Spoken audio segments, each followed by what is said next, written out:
Hamas head urges new intifada as Palestinians rage against Trump move. Gaza terrorist group calls for armed uprising against Israel. Marches planned for a West Bank amid general strike. Hamas leader Ismail Haniyeh on Thursday called for a new Palestinian intifada, or uprising, over U.S. President Donald Trump's recognition of Jerusalem as Israel's capital.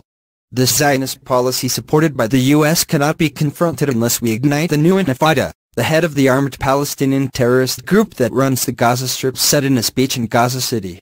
Several thousand Palestinians marched in the Hamas-run Gaza Strip on Wednesday night and Thursday morning, burning U.S. and Israeli flags while chanting "Death to America" and "Death to Israel." In the West Bank, the Palestine Liberation Organization announced the strike and protests across the territory, shutting schools and businesses. Marches were planned in major Palestinian cities at noon. Rioters threw Molotov cocktails and stones at Israeli cars on a road near the West Bank village of Ramtis, outside Ramallah.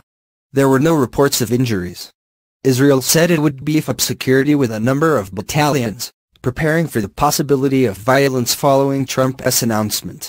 Haniyeh called for quickly finishing a reconciliation process with Palestinian Authority President Abbas's Fatah party in order to create a united front against Israeli and American policy, rejecting the idea of an Israeli state or Israeli capital. Jerusalem is united. There is no Eastern or Western Jerusalem. It is an Arab Palestinian Islamic capital of the State of Palestine, Haniyeh said, decrying the blatant and blind bias of the American administration and this satanic alliance. I say today that Palestine is also one and united from the sea to the river. It cannot be divided into two states or two entities. Palestine and Jerusalem are ours. We do not recognize the legitimacy of the occupation and the existence of Israel on the land of Palestine in order for it to have a capital, he said.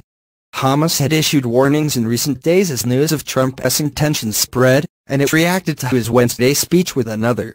This decision will open the gates of hell on U.S. interests in the region, Hamas official Ismail Haniyeh told journalists after Trump's announcement. He called on Arab and Islamic states to cut off economic and political ties with the U.S. Embassy and expel American ambassadors to cripple this decision. Fuming Palestinian leaders in the Fatah-controlled West Bank responded to Trump's speech with outrage, declaring that the United States could no longer serve as Middle East peace broker. President Mahmoud Abbas called the change in long-standing U.S. policy deplorable. These deplorable and unacceptable measures deliberately undermine all peace efforts, Abbas said in a speech after Trump's announcement. He said it amounted to an announcement of U.S. withdrawal from playing the role it has been playing in the past decade in sponsoring the peace process. Abbas is scheduled to travel to Jordan on Thursday to coordinate a response to Trump's decision with King Abdullah II.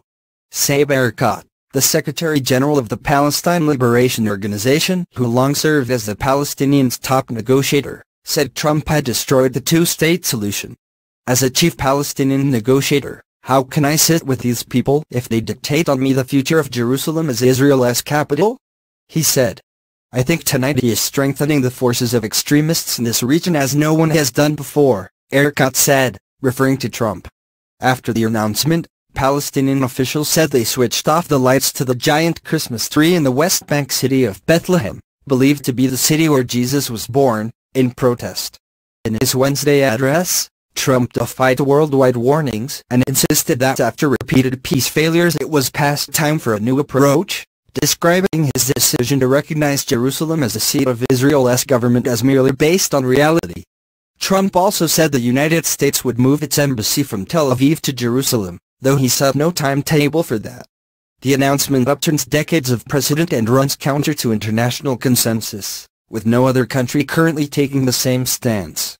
Jerusalem's status is among the most difficult issues in the Israeli-Palestinian conflict, and the U.S. traditional position has been that it must be negotiated between the two sides. While Israel has long considered Jerusalem its capital, with the Prime Minister's office and parliament building located there, countries have avoided recognizing it as such to prevent damaging hopes for a two-state solution. The Palestinians see the eastern sector of the city as the capital of their future state.